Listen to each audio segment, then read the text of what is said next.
Diverse healing traditions, cultural, and biodiversity are all three crucial, and for some very related reasons. The most efficacious healing practices are inspired and informed by all the many different approaches, and from every place and every ethnicity. That's all the ideas, all the discoveries, the perspectives and protocols that have ever come before us. And it's the relative degree of biodiversity that determines the health and the long-term survivability of not just certain ecosystems, but of the entire planet, the planet that we ourselves depend upon.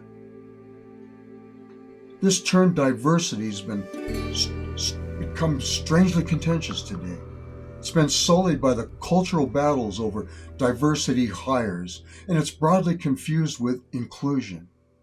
So in this episode, we're going to talk about what this hot topic word truly means. And then we'll discuss the ways in which diverse societies, forests, gardens, diverse educations and practices are vital factors in our well-being, how they can deepen our understandings and maximize our effectiveness. And if you've got any thoughts on this subject, I do hope that you'll leave them in the comments below, please. And if you'd be so kind as to share the links to this video and to others on your social media, it can help us a lot to reach out and hopefully inspire more folks. Thank you. So exactly, just what is diversity? And in what ways does it matter, really? Diversity is variety, pure and simple. A variety of distinctive types of virtually anything. A diverse gathering of interactive plant and animal life, of many kinds of people, of thoughts, of methods, of instruments and skills, of beliefs and actions. Diversity describes not only a multiplicity, but a range, covering a broad, expressive range of forms and expression, needs and functions, services and benefits, potentials and possibilities. Note the ways in which variations of everything interrelate, interact with each other, impact each other, filling different roles that together sculpt and characterize the whole. Not unlike the way that guitars and vocals, chords and lyrics, drums and loops, tempos and tonalities create the ever-evolving medleys and moods that we call music. Remove any of the elements and you reduce the number of potential combinations, sequences, choices, effects, and results. It might help us to understand better if we just flip it around. The opposite of diversity, after all, is simply sameness. Whether that's an adherence to uniformity or just an unfortunate reduction in types, options, and possibilities. The opposite of ethnic diversity is acceptance of or privileges for but a single color of skin or a single background.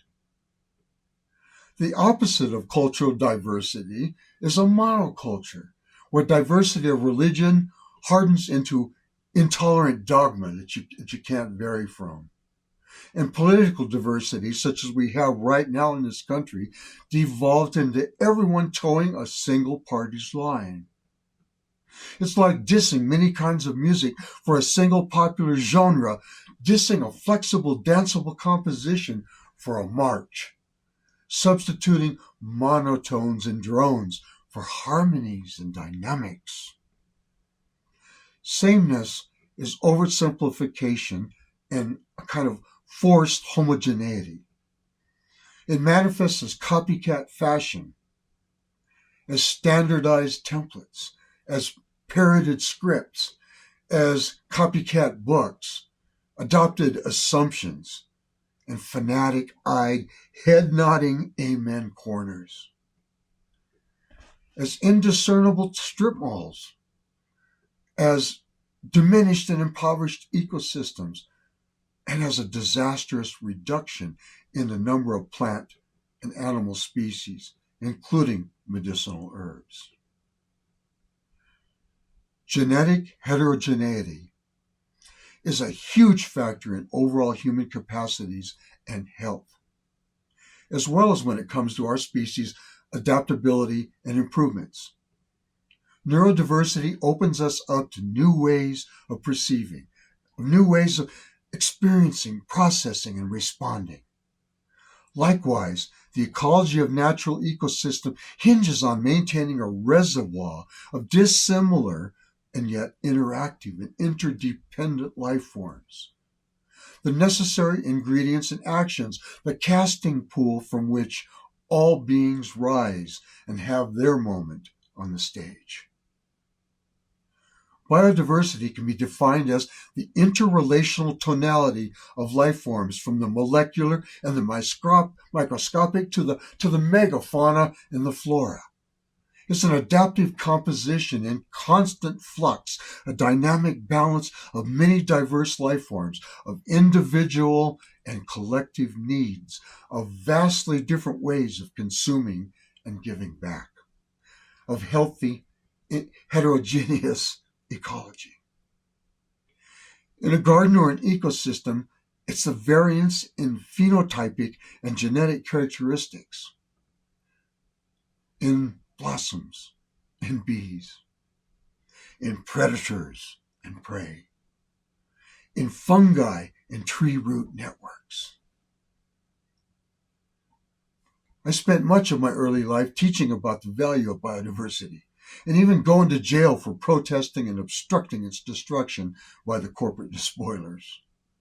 The variety of life forms on this planet has shrunk in my lifetime alone by over 60%. We're currently in the midst of what has been called the Holocene, a sixth-grade extinction event, this time brought about not by an oxygenated atmosphere, by volcanism or asteroids smashing into the planet, but instead brought about as a direct result of exploitation and habitat loss that we civilized hominids have been proven responsible for. Variance is the major key to opening up ecosystems and to opening up human associations to more fluid expression and divergent new shapes and ways. It's a primary tool, and it's the implied credo of evolution. The goodly forces of experimentation, repair, reformation, and creative divergence. And it opens our minds to new information, to new ways of looking at things, new ways of utilizing, and new means to celebrate. The human species itself is a variance. We're basically a range of blends and alterations, a divergence from our fellow primates, not exact copies of them. And this has been characterized by our heightened self-awareness, human language development, improved tool-making, and problem-solving.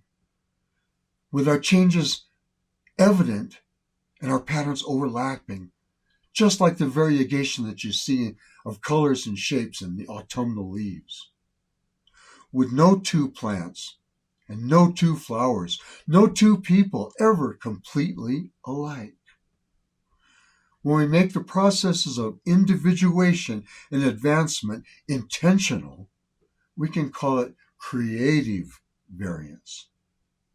A conscious, artistic, brave, and purposed divergence. Such divergent isn't a straying. It isn't separation. It isn't disassociation or division. Nor is it about departing from any anchoring foundation, no important form or crucial thought. Divergence is the very plant-like act of branching out from a single trunk, source, and root.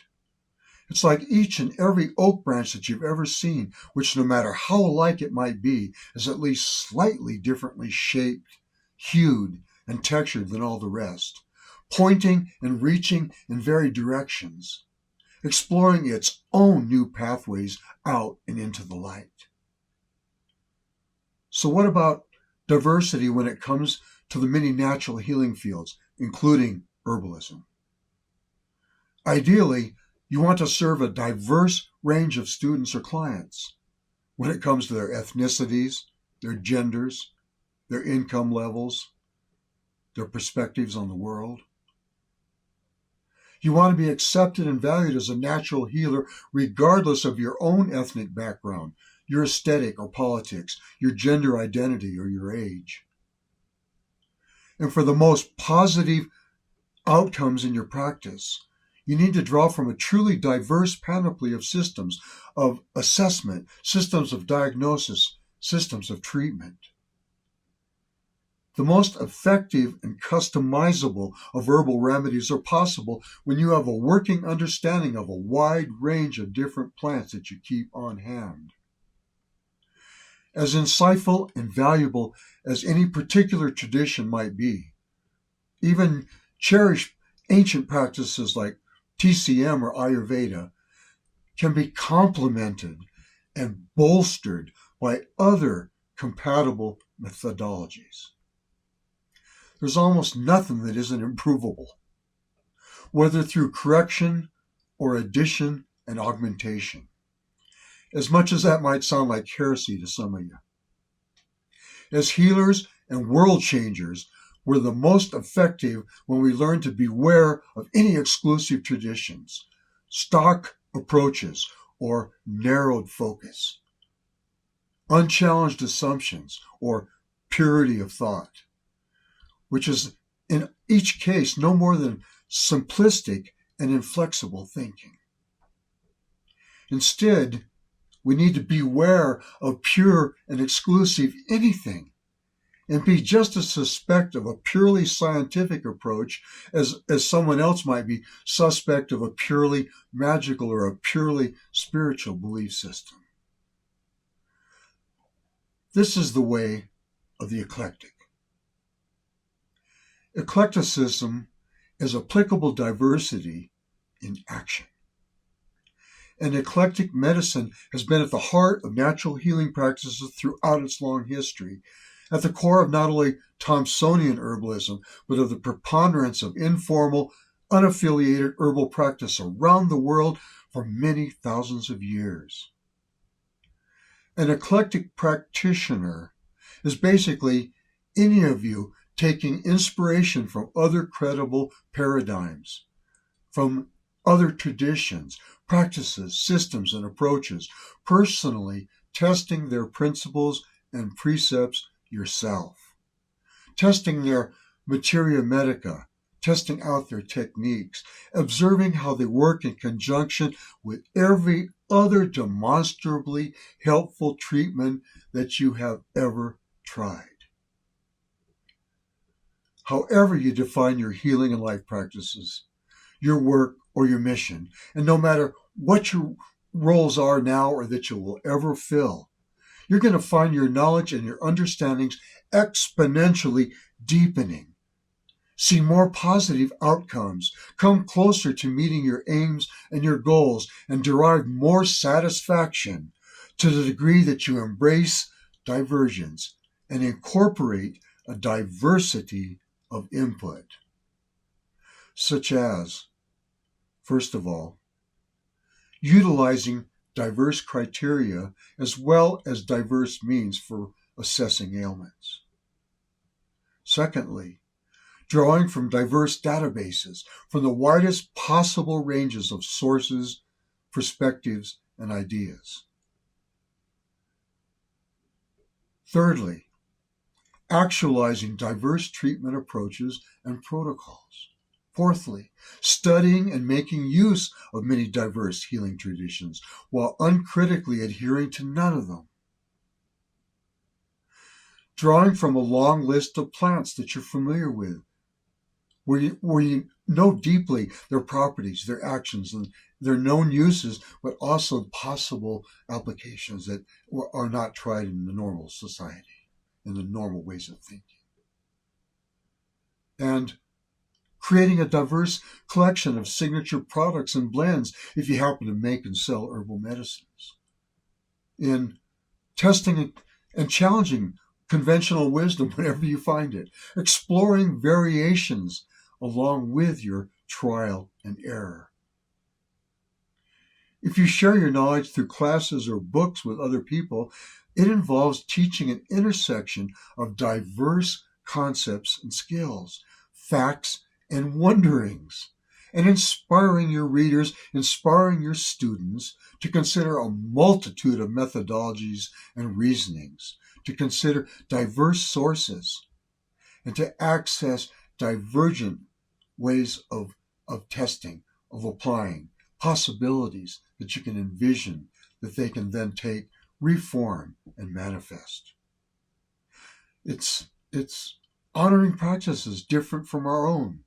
It's celebrating the variety of experience and adding each new realization that you have to your figurative medicine bag.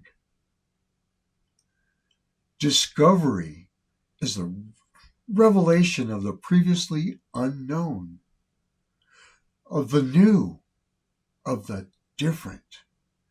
And it's for us to embrace, assess, and put to work all that we discover. For the most effectual, successful, powerful healing practice and earthly life imaginable, please avoid sameness and uniformity. Resist the monochromatic and employ a rainbow of colors in your repaintings of reality. Seek not consonance and congruence so much as a harmony through variance and your artistic composition of dissimilar elements. Be willing to diverge from purported facts and accepted means, entrenched practitioner norms and conventional roles. Support both cultural and ethnic diversity. Support biodiversity. Support the diversity of medicinal plants and of all of those who use them. Encourage deviation and variety. And importantly, embrace your own diverse aspects, thoughts, expressions, and efforts. Branch out in your own self-selected direction, in your own unique form, in your personally diverse ways.